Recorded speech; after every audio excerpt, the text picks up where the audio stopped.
Germanton Hospital pioneers in world-class orthopedic cardiology and multi-specialty care. Top 3 in Hyderabad, top 10 in South India. Attapur, Hyderabad. ల్యాబ్లో డబ్బు కట్టలేదని చెప్పి ప్రింట్లు లేదంటే small interaction sir. Okay sir. ఇప్పుడు మీకు ఎంతో ఇష్టమైన ఒక వ్యక్తి. వెరీ గుడ్ ఆఫ్టర్నూన్ అండి. Good afternoon sir. ఎలా ఉన్నారు?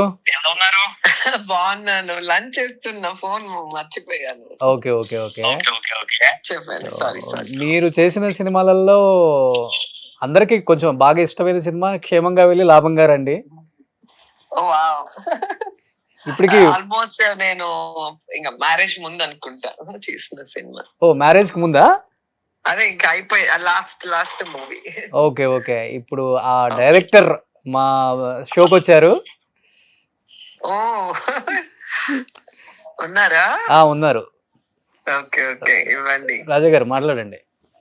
వాయిస్ చెప్పదక్కర్లేదు. నమస్తే అమ్మా.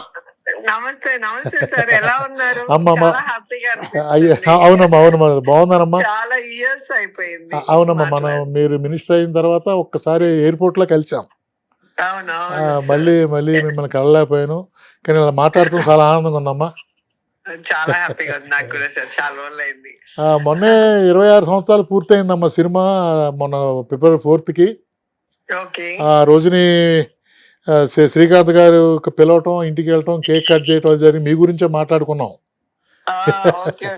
ఆయన కూడా 2 సార్లు దేంట్లో చెప్పారు. ఎందుకంటే నేను ఆ కిచెన్ లో సీన్ చేసాం, మీకు ఇంకా గుర్తే ఉండుంటుంది. పట్టుకోవటం అది మీరిద్దరూ ఏకంగా పూట చేశారు.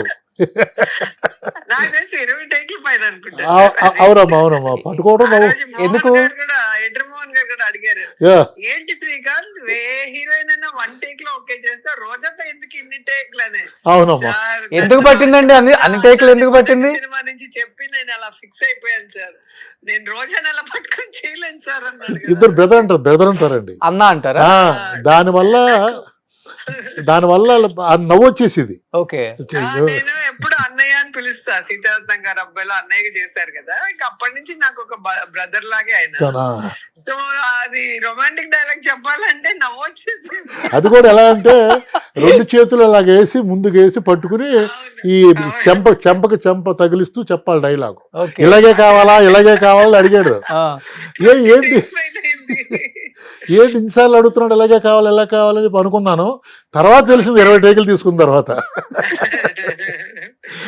సూపర్ ఎక్స్పీరియన్స్ అయితే ఇది. అమ్మా చాలా సంతోషం అమ్మా మీతో మాట్లాడతాం. చాలా సంతోషం సార్. నిజంగా ఆ మూవీలో మాకు చాలా మంచి పేరు వచ్చింది అండ్ షూటింగ్ లో బాగా ఎంజాయ్ చేసాం. అవునమ్మా పిక్నిక్ లా చేసాం పొద్దున 8 గంటల నుంచి. అందరూ ఆర్టిస్టులు చాలా ఫ్రెండ్లీగా చాలా బాగా అనిపించింది. ఎందుకంటే అంతమంది కదా. అవునమ్మా. 3 పేర్లు మళ్ళీ ఇక రమ్య అండ్ ప్రకాష్ రాజ్ గారు ఇంటి వాళ్ళు. దాంట్లో కోవైసర్ల గారు ఇంట్లో దూరి కొడతారు. అది కూడా చాలా టేక్లు. నేను శ్రీకాంత్ అన్న నవ్వేస్తాం, చేసుకోలేదు. తరిమి కొడుతుంది కదా చుట్టూ తిరిగి. అవునండి. అది నేను ఇప్పటికి కూడా తలుచుకొని నవ్వుకుంటుంటాను. ఇప్పుడు ఇక్కడ సీన్ చేశారు డైరెక్టర్ గా చేసి, ఇప్పుడు ఆ సీన్ చేసి చూపించారు మాకు. అవునవునా? Okay okay. అసలు భలే సరదాగా ఒక ఊరికి వెళ్ళి ఏదో అక్కడ సరదాగా ఒక 10 రోజులు గడిపినట్టు ఉంటుంది. ఆ సినిమా షూటింగ్ మొత్తం కూడా ఒకే చోట మాక్సిమం సెట్ లోనే చేసాము. అవునమ్మా భలే అనిపించింది. ఇప్పుడు ఏంటంటేనమ్మా, ఇప్పుడు మీతో చేసిన ఆ ఫ్యామిలీ అట్మాస్ఫియరు, మీ అబ్బాయి ఏం చదువుతున్నాడు, లేకపోతే మీ అమ్మాయి ఏం చేస్తుంది, లేకపోతే పెళ్ళి ఎప్పుడు, లేకపోతే మీ మాంగారు ఏంటి, ఇటువంటి మ్యాటర్లు సరదాగా మధ్యాహ్నం 1 to 2 లంచ్ చేస్తూ మాట్లాడుకునే వాళ్ళం కదా. ఇప్పుడు క్యారవాన్లు వచ్చి ఎవరి క్యారవాన్లోకి వాళ్ళు వెళ్ళిపోవటం, ఎవరు భోజనం వాళ్ళు చేయటం, ముందు వస్తారు, షార్ట్ అవ్వగానే వెళ్ళిపోతారు. అసలు ఏమి మాట్లాడరు. అనుబంధం లేకుండా పోయింది. అసలు ఆ భోజనాలు కలిసి చేసేది లేదు. మనం అందరం ఒకే చోట కూర్చొని చేసేవాళ్ళం భోజనాలు. నాకు అలా సీతారత్నం గారు అబ్బాయి మూవీ అలాగే అనిపించింది. ఎందుకంటే గోదావరి వాణిశ్రీ గారు తీసుకొచ్చేవారు, అన్ని భోజనం టైం కి తీసుకొచ్చేవాళ్ళు. నిర్మలమ్మ గారు వంట చేసుకొచ్చేవారు. సో అట్లా కూర్చొని తినేవాళ్ళం. అది మళ్ళీ మన షూటింగ్ లోనే జరిగింది. అంతమంది అన్ని ఒక చోట కూర్చొని హ్యాపీగా మాటలు చెప్పుకుంటూ సరదాగా భోజనాలు చేసాం, ఒకరి క్యారేజ్ ఒకరు అవునండి. టేస్ట్ చేస్తూ. ఇప్పుడు ఆ ఇదే లేదు అసలు. అసలు ఏం మాట్లాడుకోవడమే లేదమ్మా. ఆ రోజు షూటింగ్ ఎవరు వస్తున్నారో తెలియదు.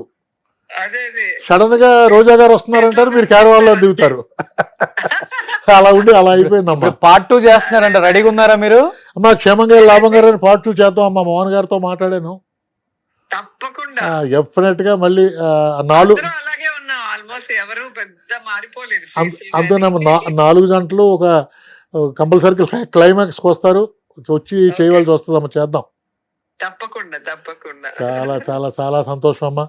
చాలా సంతోషంగా హైదరాబాద్ వచ్చిన కలుస్తాను. డెఫినెట్ గా అమ్మా. నమస్తే అమ్మా. నమస్తే.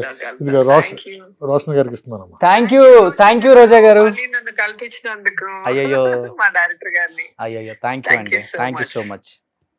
Thank you so much.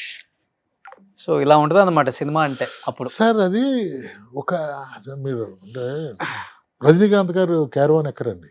ఇప్పుడు కూడా నేను మోహన్ గారు కన్నల కన్నన్ కలవటానికి ఆయన షూటింగ్ వెళ్ళామండి. అంటే కన్నల కన్నన్ని ఫైట్ మాస్టర్ హిట్లర్ సినిమాకి కన్నల కన్నన్ పెడదామన్న ఉద్దేశంతో కన్నల కన్నన్ కలవటానికి ఓ లొకేషన్కి వెళ్ళామండి. మేము నడుచుకుంటూ వస్తున్నామండి. షాట్ ఓకే అయింది. ఆయన నడుచుకుంటూ వచ్చి అక్కడ చైర్ ఉంది సార్, ఇది గాడ్రేజ్ చైర్, మర్త చైర్ ఉంటుంది చూడండి, అది ఎడం చేత ఆ చైర్ తీసుకుని వాళ్ళు దూరంగా వెళ్ళి దాని మీద కూర్చుని ఈ యూనిట్కి సంబంధం లేకుండా ఏదో ఆలోచించుకుంటున్నారు ఆయన. ఏమండి అంటే చూడండి ఎంత ఇదిగా ఉంటుందో. అదే మనిషి మళ్ళీ సెట్లో అందరూ వచ్చినోడు చుట్టూ కూర్చుని మాట్లాడుకుంటారు. ఆయన చాలా సింపుల్ గా ఉంటారు. ఆయన ఇంటర్వ్యూ చేశారు చెన్నైలో, బజార్లో మరి తిరుగుతూ ఉంటారు అంతా. ఆ కల్చర్ అంటే సార్ ఇప్పుడు అంటే వాళ్ళ ఇబ్బందులు వాళ్ళకు ఉంటాయేమో మరి తెలియదు, కానీ క్యారవాన్ మీద పేర్లు రాసి లోపల ఉన్నారని చెప్పి ఇప్పుడు ఎవరినైనా కలవటానికి వెళ్ళినా ఇంతకుముందు ఏంటంటే సార్ సెట్లోకి నేను వచ్చాయనుకోండి, ఎవరిని ఉన్నానుకోండి అక్కడ హాయ్ అని చెప్పి పిలవటం, ఏం చేస్తున్నావు ఏంటి ఇలా ఉండేది. ఇప్పుడు ఏంటంటే నాతో సినిమా చేసిన డైరెక్టర్ని కలవాలన్నా చిన్న ఆర్టిస్ట్ని కలవాలన్నా ఆయన క్యారవాన్లో ఉంటాడు. ఆ క్యారవాన్లోకి మనం డోర్ తీసుకెళ్ళాం. అవును, కారణం ఏంటి, ఆయన అసిస్టెంట్ బయట నిలబడతాడు. ఆయన దగ్గరికి వెళ్ళి నేను ఎవరో తెలియదు, నేను సో అండ్ సో అని చెప్పాలి. అంటే మీరు ఎవరండి, నేను ఏం సినిమాలు చేశారండి అవన్నీ చెప్పి లోపలికి వెళ్తే రాజేంద్ర రెడ్డి గారు వచ్చారంటే అప్పుడు ఆయన రావటం వల్ల రమ్మంటాం. అంటే అది లేకుండా పోయింది సార్. దానివల్ల ఏంటంటే ప్రైవసీ ఎక్కువ ఇబ్బందిగానే ఉందనిపిస్తుంది. కానీ ఇప్పుడు రోజా గారిని ఆన్ స్క్రీన్ కి ఆఫ్ స్క్రీన్ కి చాలా డిఫరెన్స్ ఉంటుంది. ఆన్ స్క్రీన్ ఏమో ఆమెను అసలు ఎవరు తట్టుకోలేరు, అంటే రాజకీయాల్లోకి వచ్చిన తర్వాత ఏదంటే అది మాట్లాడేస్తారు. ఐరన్ లేడీ అసలుకి అంటే ఎక్కువ బూతులు తిట్టేస్తారు అందరిని, అంటే భయం ఒకటి. ఆఫ్ స్క్రీన్ ఏమో రోజా గారు అంత మంచి మనిషిని ఎక్కడ చూడలేదని చాలా మంది చెప్తుంటారు. మీరు అంత వర్క్ చేశారు, టచ్ లో ఉంటారు కాబట్టి అసలు ఏంటి ఆఫ్ స్క్రీన్ ఎలా ఉంటారు, ఆన్ స్క్రీన్ ఎందుకు అలా ఉంటారు అంటే అది సార్ ఇప్పుడు మనిషి మనస్సు ఒకటి, యాక్టింగ్ ఒకటి. నువ్వు బయట ఉండవలసినప్పుడు కొన్ని నీకు అధిష్టానం నుంచి కొన్ని ఉంటాయి, అవన్నీ వెళ్ళాలి. కానీ ఆవిడ స్వతహాగా చాలా మంచి మనిషి, చాలా చాలా మంచి మనిషి. ఇప్పుడు ఆవిడ మాట్లాడిన విషయం అన్ని భోజనం కూడా గుర్చేశారు ఆవిడ. ఎప్పుడో సీతారత్న గారు అబ్బాయి చేసాం, మళ్ళీ మన యూనిట్లో చేసాం. అంటే ఆవిడ చాలా అలా బయట అనుకునే అంత ఇది కాదండి ఆవిడ. ఒకవేళ రాజకీయ పరంగా ఆవిడ ఏదన్నా మాట్లాడితే అది మాట్లాడవలసి వచ్చి మాట్లాడతారా లేదా మాట్లాడవలసింది తప్పక మాట్లాడారా అనేది పక్కన పెడితే ఆఫ్కమ్ ఎక్స్ట్రాడినరీ మనిషి అండి ఆవిడ. చాలా మంచితనంగా ఉంటారు. ఇప్పుడు షార్ట్కి రెడీ. ఇంకోటి సార్, ఇంతకుముందు ఏమైందంటే అందరూ గ్రూప్గా కూర్చునేవారు, సెట్లో లైట్ జరుగుతుంది లేదా ఎక్కడ లైట్ జరుగుతుంది, వాళ్ళ అబ్జర్వేషన్ అంతా ఇక్కడే ఉంటుంది కదండి. ఆర్టిస్ట్ మాట్లాడుకున్న అబ్జర్వేషన్ ఉంటుంది కదా. సెట్ రెడీ అయిపోయింది, ఇంకా డైరెక్టర్ పిలవమన్నాడు అన్న విషయం వాళ్ళకి మైండ్కి వచ్చేస్తుంది. లేచి వచ్చి అలర్ట్ అయిపోతారు, ఆటోమేటిక్గా వచ్చేస్తారు. ఇప్పుడు ఏమైందంటే 6 క్యారవాన్లు ఉంటాయండి, 6 దాంట్లో ఉంటారు. వెళ్ళికేది సార్ రెడీ అని చెప్పాలి. ఇప్పుడు ఇంతకుముందు ఏంటంటే ఆర్టిస్ట్ రారా రెడీ అంటరా అని చెప్పి బ్రహ్మానంద గారు పక్కన కోట గారు ఉన్నారనుకోండి, రా టైం అయింది పిలుస్తున్నాడు రండి, ఆ పక్కన ఇంకెవరు రండి, అలాగా ఉండిపోయేది. ఇప్పుడు అది లేదు సార్. లేదు, ఈగో కోడ్ వచ్చేసింది, అంత వచ్చేసింది. ఈగో కోడ్ అంటావా లేకపోతే ఏమో సార్, వాడే వచ్చి పిలుస్తాడు అన్నది అయిపోయింది. ఇప్పుడు చిన్న ఆర్టిస్ట్ కి అంతే అయిపోయింది. పెద్ద వాళ్ళని చూసి వీళ్ళు నేర్చుకుంటున్నారు, మరి వీళ్ళు కొత్తగా ట్రెండ్ స్టార్ట్ చేశారు, అర్థం కాదు ఇప్పుడు. సార్ ఆర్టిస్ట్ కి రెమ్యునరేషన్ తక్కువ ఇచ్చినా పర్లేదు కానీ క్యారవాన్ కంపల్సరీ అంటున్నారు సార్. అవును, నేను విన్నానండి అన్నమాట. సుమన్ టీవీలో మీ పర్సనల్ అండ్ బిజినెస్ ప్రమోషన్స్ కోసం కింది నెంబర్కి కాంటాక్ట్ చేయండి.